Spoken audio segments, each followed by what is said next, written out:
Iya, 90,2 Serambi FM. Syirul, terima kasih buat Anda yang masih mendengarkan 90,2 Serambi FM dimanapun Anda berada. Masih bersama dengan saya Kanataya dan kita masih dalam talk show interaktif konsultasi psikososial dan kesehatan mental respon COVID-19 kerjasama pemerintah Aceh, Pusat Kajian Pendidikan dan Masyarakat PKPM Aceh dan juga UNICEF. Kita masih membahas mengenai topik kita hari ini adalah dukungan kesehatan mental atau psikososial bagi anak dengan orang tua terpapar COVID-19. Masih bersama dengan kita Ibu psikolog kita hari ini, Ibu dosen kita juga, Ibu Maya Khairani, MPC psikolog, dan juga Mbak Diana Anggraini, staf perlindungan anak UNICEF. Nah ini Mbak Diana dan juga Ibu Maya, kita sudah masuk beberapa pertanyaan dari Syaidaralun nih. Yang pertama, Assalamualaikum Serambi, saya Mawardi di Blang Bintang, mau bertanya mengenai topik hari ini. Nah sejauh ini apa Diana nih.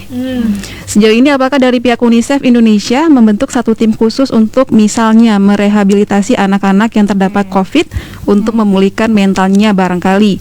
Karena kalau kita kaji lebih lanjut di awal-awal COVID-19 masuk ke Aceh, siapapun yang terisu, terpapar atau positif itu pasti semua orang di sekitarnya akan menjauh. Saya rasa itu pasti akan meninggalkan bekas yang mendalam bagi psikis anak. Terima kasih.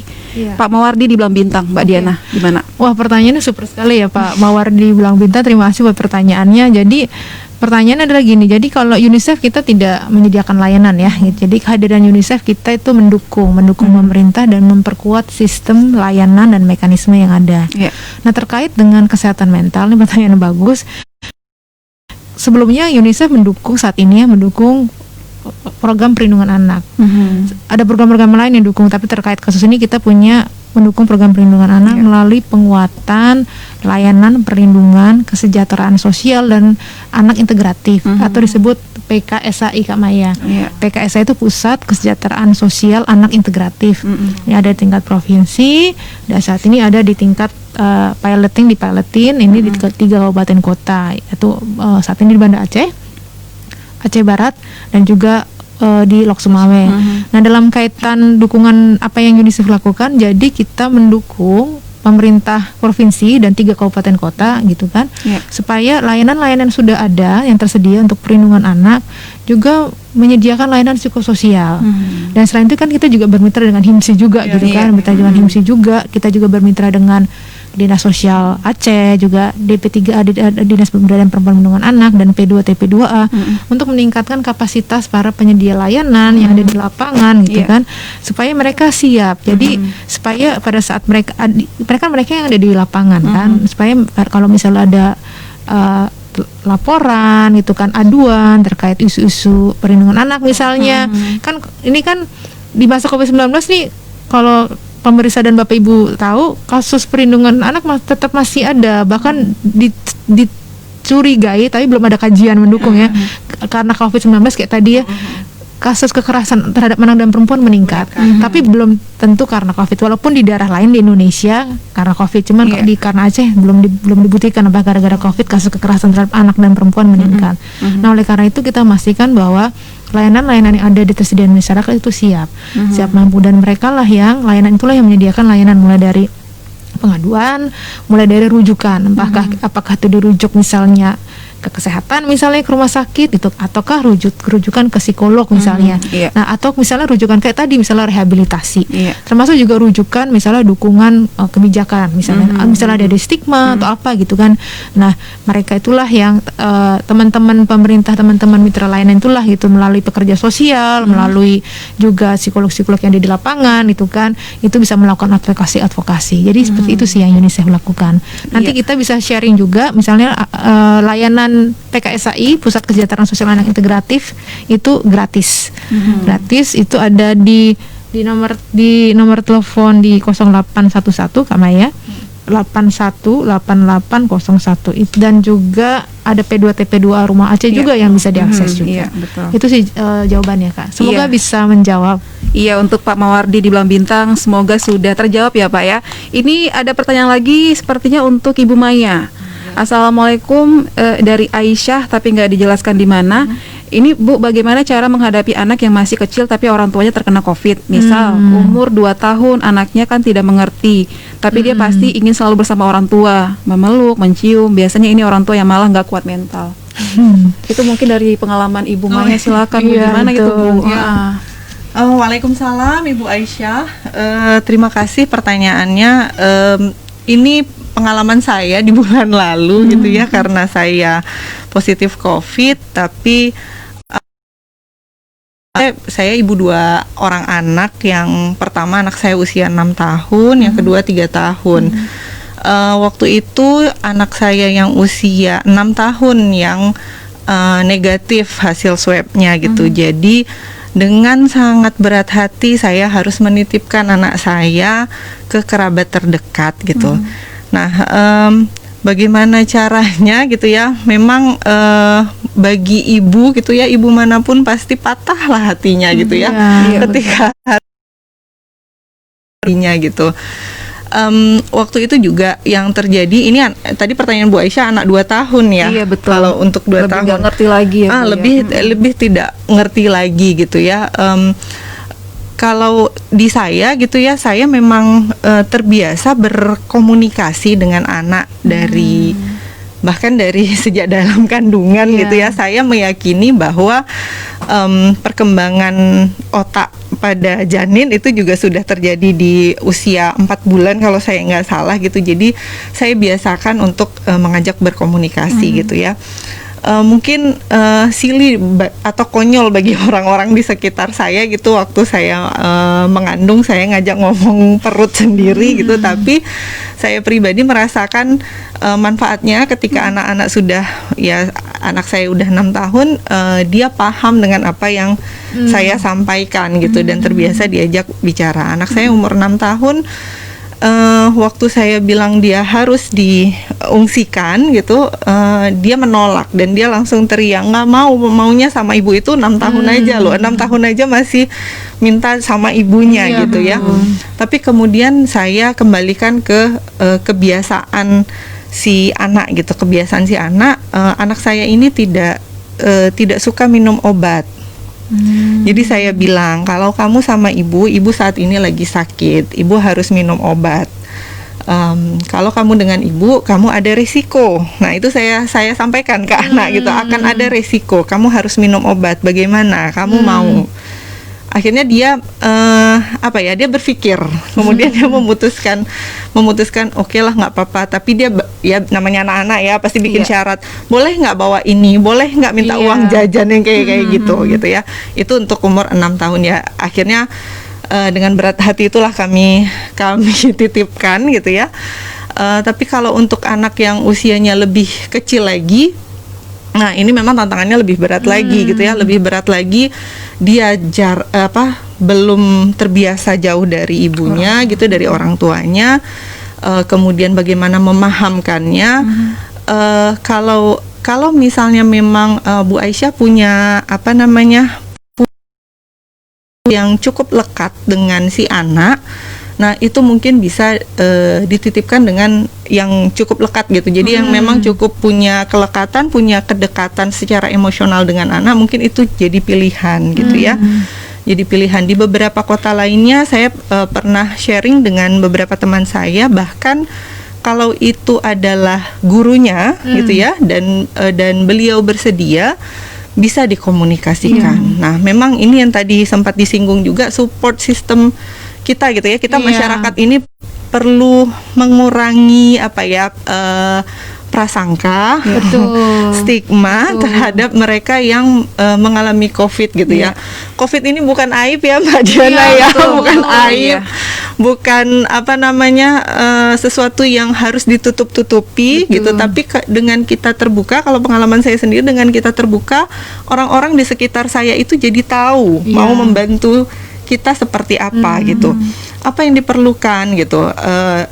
Ya tadi saya sempat share sekilas bahwa saya bersyukur punya lingkungan yang cukup baik itu menerima kondisi kemarin saya positif COVID. Jadi ada yang bertanya, butuhnya apa gitu, butuh makanan apa misalnya yang harus dikirim misalnya seperti itu. Nah, itu tugas kita ya sebagai masyarakat ketika kita melihat tetangga, teman, kerabat gitu ya, kenalan ada yang mengalami ini, yuk kita ya kita berikan dukungan gitu. Walaupun kita nggak bisa, kita menanyakan kabar setiap hari, itu juga udah jadi satu dukungan sangat penting gitu. Terasa ya Bu ya di hati gitu ya. Setiap pagi saat saya positif itu ada salah satu teman saya gitu ya, yang setiap pagi jam di bawah jam 10 itu pasti udah nanya, Bu Maya apa kabar hari ini, kondisinya seperti apa, tiap hari gitu. Sampai di hari udah seminggu gitu dia nanya, Bu mungkin bosen ya dengar pertanyaan saya, tapi saya tetap pengen nanya, Ibu apa kabar hari ini. Itu kan simpel banget ya Mbak Diana, Kak Eka gitu ya, tapi itu punya makna yang cukup berarti buat kita yang ditanyai gitu. Iya betul. Dan kita tahu bahwa masih banyak loh orang lain yang peduli sama kita gitu ya. Jadi yuk mari kita lebih peduli sama lingkungan kita gitu ya. Kita tanya, nah ini juga salah satu cara untuk membangun kesadaran terkait kesehatan mental ke siapapun itu, mau anak-anak, mau remaja, dewasa maupun kepada lansia. Itu saya rasa Kak Eka. Kalau saya boleh tambahin Kak Eka dan Kak Maya, saya menggarisbawahi hal yang penting yang sudah disampaikan oleh Kak Maya, bahwa anak umur berapapun bisa kita ajak komunikasi sesuai dengan tingkat usia dan kematangan mereka. Dalam kondisi seperti ini, orang tua perlu mengkomunikasikan apa yang terjadi, tidak menutup-nutupi gitu kan. Benar. Tapi juga dengan metode yang tepat, bukan yang cara penyampaiannya misalnya gitu kan. Panik Tadi gitu sampaikan misalnya adik kayak tadi contoh Kak Maya baik sekali, misalnya ibu sakit gitu kan, sakitnya tapi berapa lama gitu kan. Nah, pada anak umur kecil apapun pasti bisa paham. Walaupun waktu misalnya umur 2 tahun mungkin nggak terlalu paham kenapa saya dipisah sama ibu saya, orang tua saya. Tetapi nggak apa-apa, itu baik karena kan terpaksa gitu kan. Nggak ada yang mau kita berpisah, tapi terus komunikasikan dan cari cara upaya untuk terus terkoneksi dengan anak. Iya benar. Syukur alhamdulillah kita memang masih ada teknologi ya, bantuan teknologi ya. Jadi mungkin bisa apa namanya video call. Tapi mungkin buat daerah lain tidak ada komunikasi, ya memang tuh jadi tantangan. Misalnya tadi supporting system ya, bagaimana misalnya tetangga ngasih tahu, ini anakmu baik-baik aja loh, dirawat loh, seperti itu. Jadi perlu mendengarkan suara anak, libatkan suara anak, ajak komunikasi sesuai dengan tingkat usia, kematangan mereka, itu sangat baik sebenarnya. Iya, baik Mbak Diana dan juga Ibu Maya, ini ada yang menelpon, sudah masuk ke telepon kita, kita langsung terhubung. Iya, halo, assalamualaikum. Waalaikumsalam. Iya, dengan siapa Bapak? Bapak Ibu. Ibu di mana? Saya Ega di Banda Aceh. Saya mau tanya. Iya, Kak. silakan Ega. Nah, terkait juga dengan psikologis anak di masa pandemi, kan anak-anak itu sangat rentan sekali ya Kak, kalau misalnya orang tuanya, terutama ibunya itu terdampak COVID. Mungkin kalau anak SMP, SMA sudah mengerti, tapi tetap juga kehilangan. Tapi bagaimana untuk anak-anak yang mungkin usia 5 tahun ataupun masih usia 3 tahun, bagaimana cara kita sebagai keluarga menjelaskan kepada si anak sehingga anak tidak benar-benar merasakan kehilangan karena harus berpisah dari orang tuanya yang positif virus corona, atau mungkin yang paling parah ketika orang tuanya sudah meninggal. Nah, bagaimana menjelaskan terhadap si anak tersebut seperti itu. Terima kasih. Terima kasih Ega. Terima kasih Kak Ega. Iya, Bu Maya mungkin bisa menjawab. Ini mungkin tadi yang untuk yang orang tua terpapar COVID sudah Ibu jelaskan sedikit tadi ya. Mungkin ini yang lebih yang lebih kondisi yang lebih buruk lagi ya. Seperti apa Ibu Maya? Ya, saya setuju dengan Mbak Diana tadi bahwa kita mengkomunikasikan apa adanya kepada anak gitu ya. Jadi tidak berusaha menutup-nutupi, karena kalau misalnya udah dibohongin kan anak justru lebih sulit untuk mempercayai gitu ya. Jadi sampaikan saja Kak Ega, kalau misalnya memang orang tuanya sakit, kondisinya seperti itu, kemudian kalaupun misalnya pada akhirnya kondisi terburuk yang terjadi, ya sampaikan dengan apa adanya gitu ya.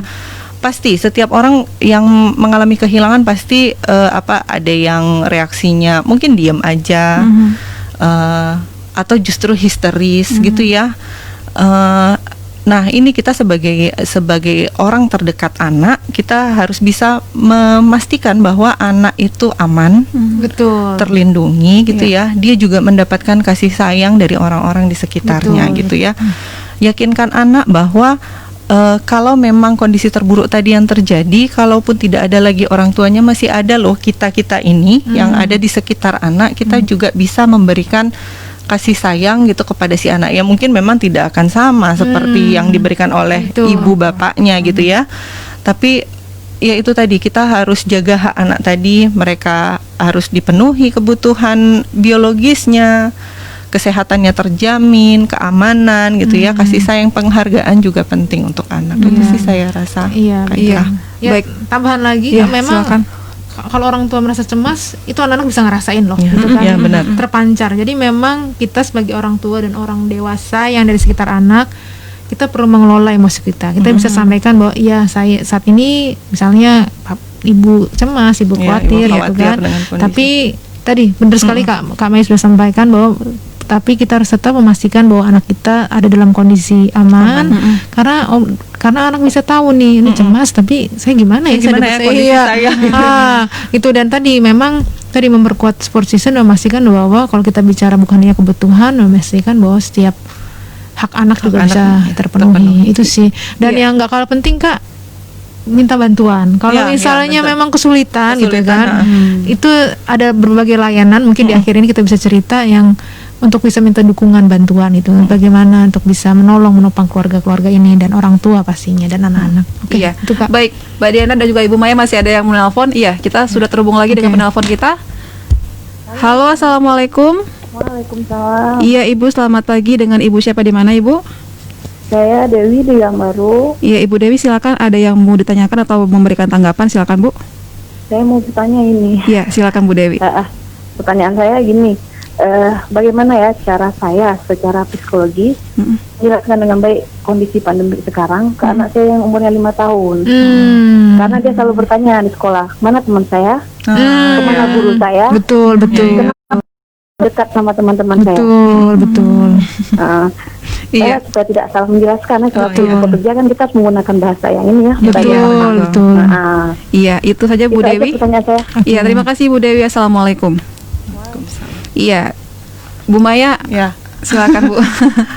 Ya Bu Dewi, terima kasih pertanyaannya Bu Dewi. Ini yang juga saya perhatikan, beberapa pemerhati anak mencoba untuk menciptakan gitu ya cara untuk menyampaikan kondisi pandemi ini kepada anak dengan cara yang mudah dipahami oleh anak gitu. Salah satunya saya sering dapat kiriman dari teman-teman.